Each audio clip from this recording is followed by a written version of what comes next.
નમસ્કાર વિદ્યાર્થી મિત્રો, સ્વાગત છે આપણું આપણી YouTube channel my dear student with Jignesh sir. આપણે અગાઉના લેક્ચરની અંદર 2 માર્કના પ્રશ્નો જોયા, એના પછી એક 3 માર્કનો પ્રશ્ન જોયો કે આ જો પ્રશ્ન પૂછાય છે તો એ પ્રશ્ન કેવી રીતે લખવા. આજે આપણે જઈ રહ્યા છીએ 5 માર્કનો પ્રશ્ન.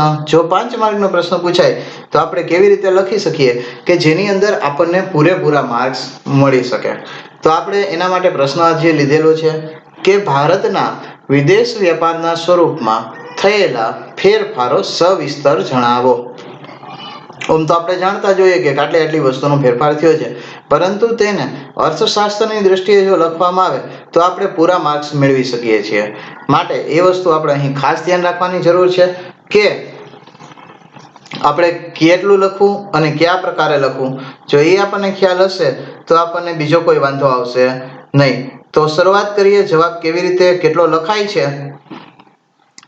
સૌ પ્રથમ કે આપણને રકમ આપેલું છે કે ભારતના વિદેશ વેપારનું સ્વરૂપ એટલે કે ભારતમાં આયાત અને ભારતમાંથી નિકાસ થતી વસ્તુઓનું સ્વરૂપ. હવે જો અહીં એક વસ્તુ ખાસ યાદ રાખવા જેવું છે, આયાત અને નિકાસ થતી વસ્તુઓનું સ્વરૂપ કીધેલું છે. સ્વરૂપ એટલે શું છે કે ભાઈ કયા સ્વરૂપે, લિક્વિડ સ્વરૂપે જાય છે, કારણ કે ક્રૂડ તેલ ને બધું હશે લિક્વિડ સ્વરૂપે જતું હશે, મૂડી છે, દ્રશ્ય સાધનો છે, ભૌતિક સાધનો છે, સેવાઓ છે, આ બધા એના શું છે જુદા જુદા સ્વરૂપો છે. તો શરૂઆત કરીએ કે 1951માં ભારત ઓછા વિકસિત દેશ તરીકે ઓળખાતો હતો. 1980માં ભારત વિકાસશીલ દેશ બન્યો અને 2000 પછી ભારતે વિશ્વમાં ઝડપથી વિકસતા દેશ તરીકે ઓળખ મેળવી. આપણે બધા જાણીએ છીએ કે ભારત જે છે ઈસવીસન 1948માં આઝાદ થયો. આઝાદ થતા વેત નાનું બાળક જેમ જન્મતા વેત દોડવા નથી મળતો, એવી રીતે ભારત જે છે એ આઝાદ તો થઈ ગયો, પણ આઝાદ થયા ભેગો કઈ વિકસિત થઈ શકે નહીં. એટલે 1980માં ભારત ઓછો વિકસિત દેશ હતો. શું કામ? કારણ કે બીજા લોકો ભારત પર શાસન કરતા હતા, એટલે પોતાનો લાભ માટે આપણા દેશને આગળ આવવા દીધો હોય નહીં. ઇવન આપણી પાસે કોઈ એવા મોટા ઉદ્યોગો ધંધાઓ પણ રાખેલા હતા નહીં કે જેના કારણે ભારત વિકસિત બની શકે. અને ઇવન જેટલી વસ્તુઓ આપણે જેની અંદરથી પૈસા મેળવી શકીએ એવી મોટા ભાગની વસ્તુ આપણી પાસેથી લૂંટી લીધી હતી અથવા તો છીનવીને લઈ ગયા હતા. 1980માં ભારત વિકાસશીલ દેશ બન્યો, કારણ કે ધીમે ધીમે બાળક જેમ ચાલતા શીખે એમ 20 વર્ષે ભારત જે છે એ ઓછા વિકસિત માંથી વિકાસશીલ દેશ તરફ આગળ વધ્યો. અને એમ કહેવાય કે ત્યારે પણ ભારતની ઉપર આજુબાજુના જે મોટા દેશો જે છે એના આક્રમણનો ભય અથવા તો એનાથી ડરીને આપણે આપણા વિદેશ વેપાર કરવાનું આ બધું રહેતું હતું. 1999 ની આજુબાજુ ભારતની અંદર પોખરણની અંદર સૌપ્રથમ એમ કહેવાય કે અણુ ધડાકો કરી નાખો, અને જેના કારણે વિશ્વને ખબર પડી ગઈ કે ભારત પણ જે છે એક મોટી મહાસત્તા તરીકે બહાર આવી શકે એમ છે. એટલે એમ કહી શકાય કે 2000 પછી ભારતે વિશ્વમાં ઝડપથી વિકસતા દેશ તરીકે, કારણ કે ભારત પણ વિશ્વની અંદર ઊભો રહી શકે એમ છે, ભારતની અંદર પણ ટેકનોલોજી છે એવું આપણે જાહેર કરી દીધું. એટલે વિશ્વમાં ઝડપથી વિકસતા દેશ તરીકે શું કરે છે, ઓળખ મેળવે છે. 1950 અને 60ના દાયકામાં નબળી ખેતીના કારણે ભારતમાં અનાજની આયાતો વારંવાર થતી. હવે એક ખરેખર વિચારવા જેવો પ્રશ્ન છે કે ભારત કેવો દેશ છે? તો ભારત એક ખેતી પ્રધાન દેશ છે.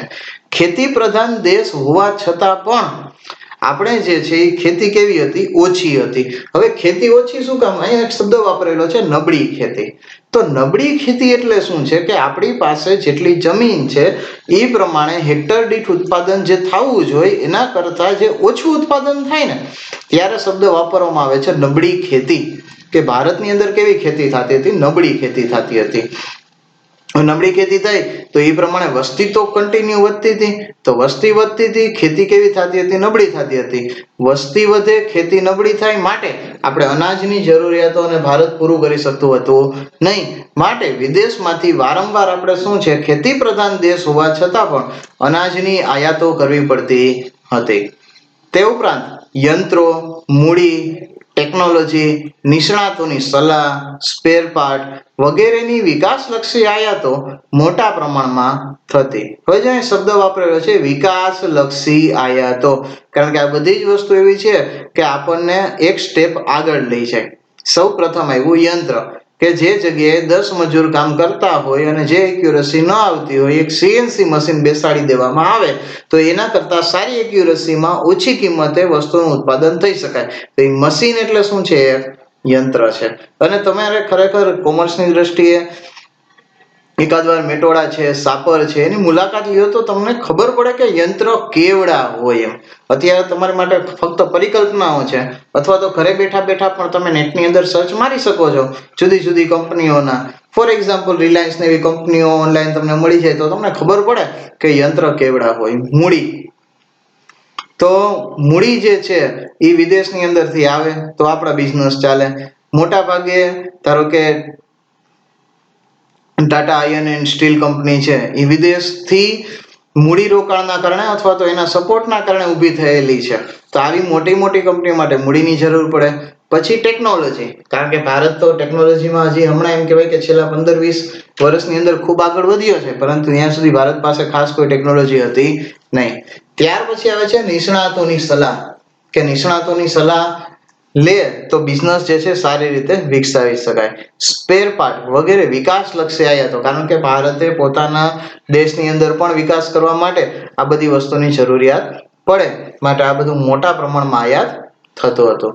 જ્યારે ચા, કોફી, શણ, કાચી ધાતુ અને ખનિજ જેવી પ્રાથમિક ચીજ વસ્તુઓની નિકાસનું પ્રમાણ વધુ હતું અને ઔદ્યોગિક વિકાસની નિકાસ નીચી હતી. કારણ કે મેં પહેલા જ વાત કરી કે ભારત કેવો દેશ છે? તો ખેતી પ્રધાન દેશ છે. તો ખેતી પ્રધાન દેશની અંદર આજે બાગાયતી પાક, ચા, કોફી, શણ અને કાચી ધાતુઓ, આ બધું એટલે મીન્સ કે આપણે જે છે એ વિદેશને શું આપતા હતા? તો આપણે વિદેશને રો મટીરિયલ આપતા હતા. એ લોકો માલ તૈયાર કરે પોતાની ફેક્ટરીમાં, તૈયાર માલ વેચવા માટે ક્યાં મોકલે? ભારતમાં મોકલે. તો આ જે છે આપણું નિકાસનું પ્રમાણ જે છે એ આ બધી કાચી મટીરિયલનું વધારે હતું, જ્યારે ઔદ્યોગિક નિકાસ કેવી હતી? ખૂબ જ ઓછી, કારણ કે આપણી પાસે એટલા મોટા પ્રમાણમાં ઉદ્યોગ ધંધા હતા નહીં. 1970 અને 1980 ના દાયકામાં વિકાસની ગતિ વધતા ભારતમાં અનાજની આયાતો ઘટવા પામી. શું કામ? કારણ કે અહીં સૌથી મહત્વની વસ્તુ એ છે કે આપણી પાસે હવે યંત્ર આવી ગયા, આપણી પાસે પેસ્ટિસાઇડ્સ આવી ગયા, આપણી પાસે સુધારેલા બિયારણો આવી ગયા, કે જેના કારણે આપણે જે ઉત્પાદન લેવાનું થાય એ ઉત્પાદન આપણે વધુ ને વધુ લઈ શકાય અને આપણો પાક બને ત્યાં સુધી ઓછો બગડે. તો આ જે બધી વસ્તુ છે જેના કારણે આપણે ખેતીની બાબતે કેવા થવા માંડ્યા? સ્વનિર્ભર થવા માંડ્યા. અને પ્રાથમિક ચીજ વસ્તુઓની નિકાસનું પ્રમાણ પણ ઘટ્યું. પ્રાથમિક ચીજ વસ્તુઓની નિકાસનું પ્રમાણ શું કામ ઘટ્યું? કારણ કે કાં તો આપણે જે છે એ મોટા ભાગે અહીં એને રો મટીરિયલની અંદરથી તૈયાર મટીરિયલમાં ટ્રાન્સફર કરવા માંડ્યા, તેમજ ઔદ્યોગિક વસ્તુઓના નિકાસનો હિસ્સો વધ્યો. દેશના વિકાસને ટકાવી રાખવા માટે નિકાસલક્ષી ઉદ્યોગ માટે અને ઉદ્યોગોના વૈવિધ્યકરણ તથા વિસ્તૃતીકરણ માટે કાચો માલ, પેટ્રોલ, નવીન ટેકનોલોજી, સ્પેર પાર્ટ્સ વગેરેની આયાતો વધારવાનું વલણ રહ્યું છે. અહીંયા હું એક બહુ સિમ્પલ વસ્તુ કહીશ કે તમે તો અત્યારના બાળકો છો, કોરોનાની હારે આપણે જીવીએ છીએ, લગભગ એમ કહેવાય કે બધું જ બંધ થઈ ગયું, બધા જ ઉદ્યોગ ધંધા બંધ થઈ ગયા. હમણાં તમને એમ થાય કે ખુશ ખબર કે કારખાના ચાલુ થઈ ગયા, આ ચાલુ થઈ ગયું, આ બધી વસ્તુ તમે સાંભળતા હોય, પરંતુ કદાચ તમને એ ખબર છે કે આ કોરોનાની અંદર બધું જ બંધ હોવા છતાં પણ જે ઉદ્યોગો વિદેશ વેપાર સાથે સંકળાયેલા હોય, એટલે કે ભારત આપણા રાજકોટમાંથી એક્સપોર્ટ કરતા જે ઉદ્યોગો હોય એ ઉદ્યોગોને બંધ કરવામાં આવેલા ન હતા.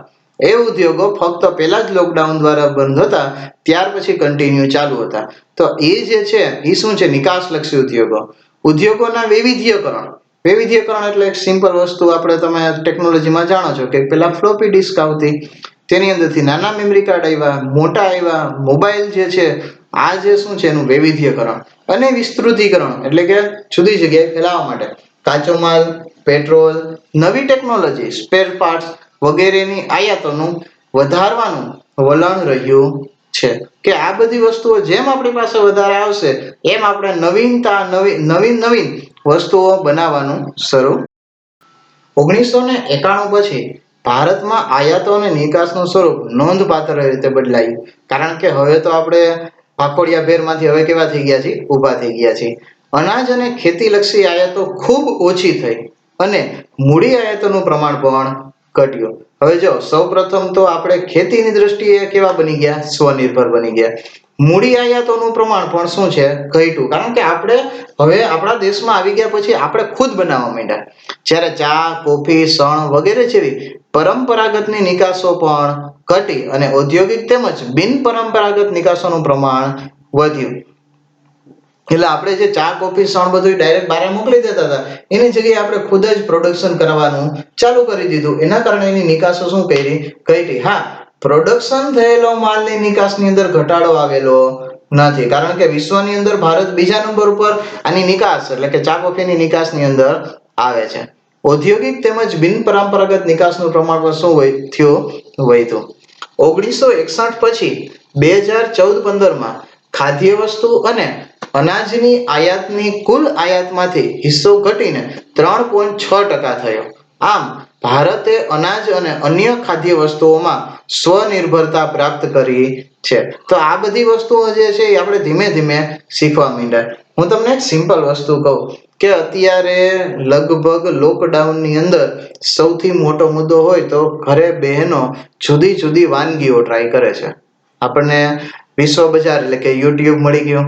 યુટ્યુબ ની અંદરથી ચિત્ર વિચિત્ર કેક જોશે, XYZ વાનગીઓ જોશે, આ બધું બનાવશે. તો જે વસ્તુ આપણે બેકરીમાંથી લેતા હતા કે XYZ વસ્તુ ઉપર આપણે નિર્ભર હતા, એની જગ્યાએ કેવા થઈ ગયા? આપણે ઘરમાં જ સ્વનિર્ભર થઈ ગયા ખાદ્ય વસ્તુઓની અંદર. તો આ બધી વસ્તુઓ જે છે ધીમે ધીમે નિર્ભરતાઓ આવતી જાય છે. વિકાસની ગતિ વધતા ભારતમાં મૂડી અને મૂડી પ્રચુર વસ્તુઓની આયાતો સારા પ્રમાણમાં ઘટવા પામી. હવે વિકાસની ગતિ વધી એટલે આયાતો શું કામ ઘટી? કારણ કે મોટા ભાગની વસ્તુઓ ભારત ખુદ બનાવવા માંડ્યું. ઇટ મીન્સ કે પ્રોડક્શન પોતે જ કરવા માંડ્યું. તો હવે એને આયાત કરવાની જરૂરિયાત રહેતી નથી. 1960-61 પછી 2014-15 માં કુલ વસ્તુ આયાતોમાં મૂડીજન્ય આયાતનો હિસ્સો ઘટીને 9.8% થયો. વિકાસમાં વૈવિધ્યકરણ આવતા નવીન વસ્તુઓની આયાતનું પ્રમાણ વધીને 2014-15 માં 46.5% થયું.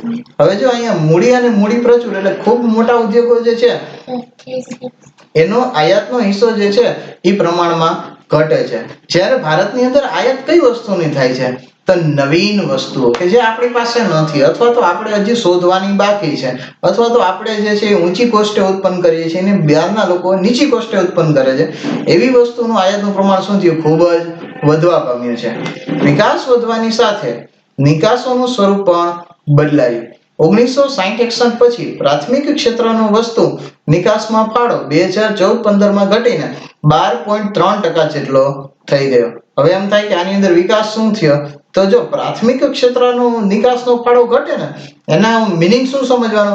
કે આપણે પ્રોડક્શન વેલ્યુ ભારતની અંદર વધી ગઈ.